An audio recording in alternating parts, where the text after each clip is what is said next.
Hello learners. Welcome to this free Microsoft Excel course, so without any further ado let's begin. Hello everyone. In previous video we learned how to use VLOOKUP function at beginner level. In case you have not seen the same, link is in description. As you can see, I always have to type the seller name to get the fruit and the quantity. We will put a list to select from, so we don't have to use keyboard.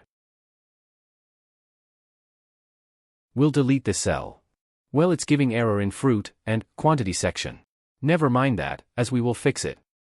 We will go to Data tab and select Data Validation. Here, we will select List from the options available. You can uncheck this checkbox if you want it to show blank cell. Now, we will select the data range. In our case we'll select the sellers. Now we will press OK and we have a drop-down list ready.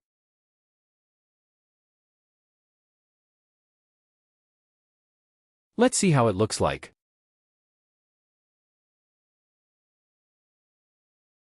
See how VLOOKUP is using our list to return the values. Lists are very useful while preparing automated worksheet or dashboards. That's wrap up for this video. Do check out the playlist for more. Thank you for watching and hit that subscribe button.